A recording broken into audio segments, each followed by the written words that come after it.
I remember my parents fighting a lot, very physical. There was a lot of yelling. I remember my mom having black eyes, and she would never tell anybody how she really got them, though we knew as kids. That was pretty routine from as long as I can remember until early elementary. And then they stopped fighting, but they did then turn their anger, it seemed, towards me. It was how ugly I was. It was not just ugly as in looking at me, but she told me I was ugly to the core, like my heart. What an awful person I was, which is just hard to hear as a kid because you don't know why. I felt like I tried to do the right things. I tried to be good, but it was not. It was never enough. She couldn't stand to look at me. She hated every bit of me. When your parents tell you that you're nobody and you're nothing and you're ugly and an awful person, they pave the way for your identity. So that's who I was.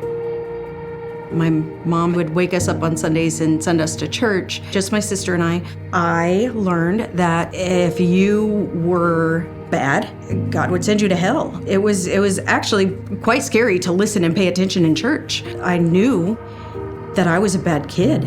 I was terrified of God. There was absolutely no way he could love a person like me. I didn't want to be known for those things that I'd done or that were done to me. It was around 13 that I first started smoking cigarettes and experimenting with drugs and alcohol. Those things I found were a great way to not feel. I didn't have to have all the ugliness yelling at me. He was really the first guy I'd ever met that showed an interest in just talking to me and wasn't asking for anything or taking anything from me.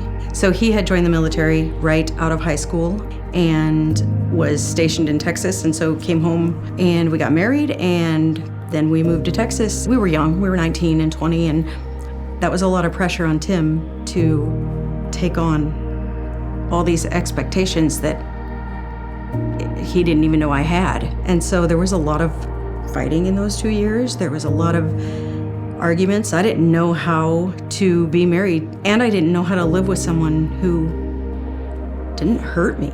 Like, I would provoke fights. I would stand in the doorway just trying to get him to hit me or push me or something. To me, it was just like, will you show me you love me? In 2017, Tim got offered the opportunity to go teach for the Army in Wisconsin for a year.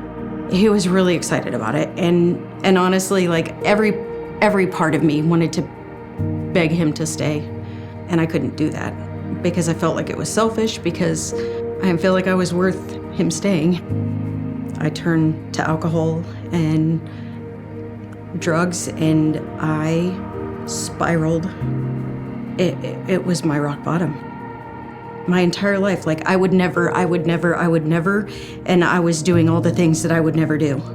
I absolutely hated every bit of myself.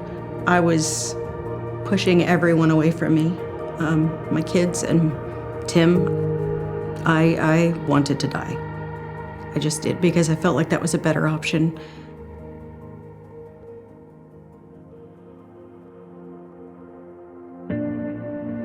Walking into Celebrate Recovery was the hardest thing I felt like I'd ever done in my life. I walk in the door, and Jane Schmidgall, she met me right there. She prayed for me that night, and I don't remember anybody ever doing that.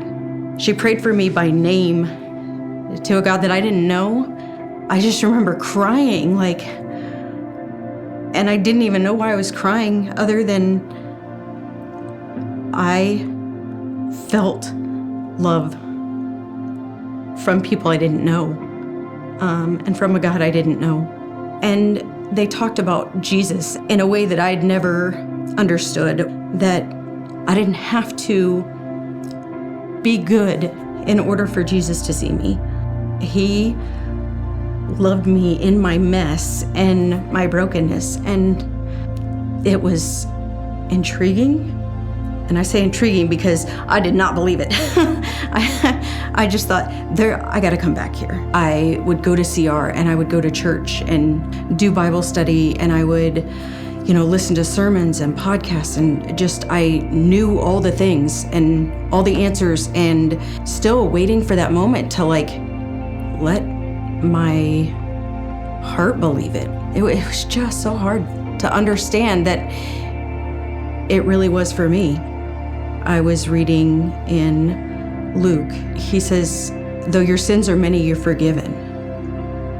I was that sinful woman. I was that sinful woman that sat at his feet, and he loves me, though I'm a sinful woman. I didn't clean myself up first, and just understood that the gospel was meant for me. If you would have told me 6 years ago that we would be where we are today, I wouldn't believe you. Tim wasn't a believer either. When he came back from Wisconsin, his wife was no longer drinking, and I said, I'm not gonna live this lifestyle anymore. I'm not gonna do these things anymore. This is not the way I live anymore. 9 months after we started coming to church, we were baptized together, actually. Our whole family dynamic is just different. And I got to sit in church with other broken people, and they fell in love with the same God that I had just fallen in love with. And I want other people to know that. I want my mom to know that. And I want there to be healing, and I just want to know that you don't have to be perfect. You just have to understand that he did it for you too.